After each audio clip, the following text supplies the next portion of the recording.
Apple's got a brand new MacBook Air, and it's the biggest one yet. It's actually got a 15-inch screen instead of the 13-inch MacBook Air screen that you're used to.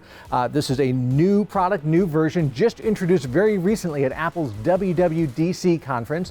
And in a way, it's something pretty radically new because we have not seen a lightweight MacBook Air with this kind of screen size before. But in other ways, it's not that new at all because it's essentially almost identical to that M2 13-inch MacBook Air from last year, just updated with a bigger screen and a couple of other little tiny tweaks. And if you think that it's a big deal that Apple has a new screen size on this, well, it kind of is, because when you think about the MacBook Air, what you've always had is that classic 13-inch model. I remember reviewing the very first one back in maybe 2008 or so, and pretty much every one since. So this is the first time I'm getting to see it with a bigger screen size. It's not, however, the first time I'm seeing a MacBook Air with a non-13-inch screen. You might remember many, many years ago, they briefly had an 11-inch version of the MacBook Air, which I thought was a great idea. I think it ended up being a little too small for people to use most of the time, especially because it had that, old school MacBook design with big bezels around it. So that did not last very long. The 13 has always been the standard, and I always like it because I tell people a lot of the time that 13-inch MacBook Air is one of the most universally useful laptops most people can buy. It's powerful enough, it's inexpensive enough, it'll last a long time, well-designed, well-built. macOS is a lot easier to use for a lot of everyday functions compared to Windows. At least a lot of people find that. So it's a great machine, but as I have gotten a little older, I have discovered one little bit of a fatal flaw in using a 13-inch MacBook Air all the time. Especially if you're sitting at a desk all day, whether you're working at home, you're working in an office, and a 13-inch laptop is your main laptop. It starts to strain your eyes after a little while. It's hard to do that as your all-day, everyday computer, especially if you're getting a little bit older and your eyeglass prescription is getting a little bit stronger. 13-inch is just not going to be your, all-day, everyday, do all your work kind of machine. Now, for Apple, your only other options before now were to trade up to a MacBook Pro, which currently comes in a 14-inch and 16-inch version. Those are great machines, but they're very powerful and very expensive. Not something a mainstream consumer really needs. Now, besides the screen size, there are a couple other super tiny differences between the 13-inch Air and the 15-inch Air. Obviously, the screen is bigger, the resolution is ever so slightly higher. You don't really get a huge resolution bump. This has actually got 4 speakers in it instead of 2. Obviously, with a bigger body, you have more room for that. You can get better audio out of it.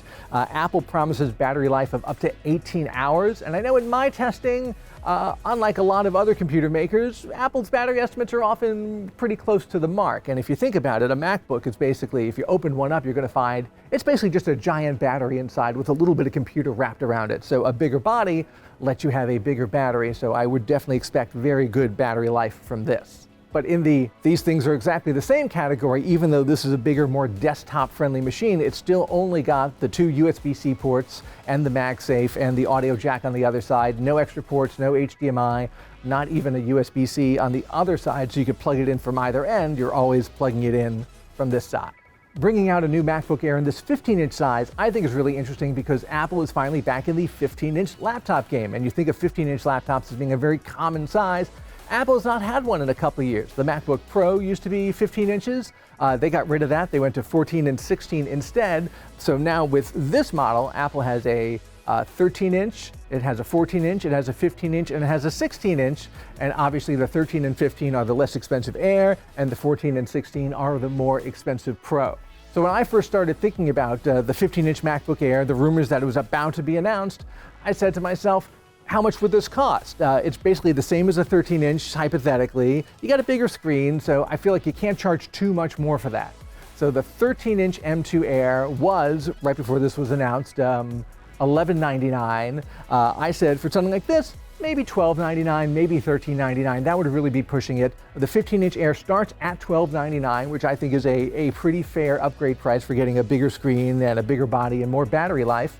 At the same time, Apple lowered the price on the 13-inch M2 Air to $1099. So there's a little bit more of a difference between the prices now, but I do appreciate they brought that regular 13-inch Air price down because it was always a little bit too expensive because people think of the MacBook Air as a $999 classic computer. And if you really want to pay that much, you can actually still get the old M1 Air, which is a slightly older design, but still a great machine. That is still available for $999. So between the $999 M1 Air up through $1,099, $1,299 for this guy, once you get up to the Pros, it's $2,000, $2,500 at least. Apple now has laptops across a wide spectrum of prices and with a very wide spectrum of screen sizes.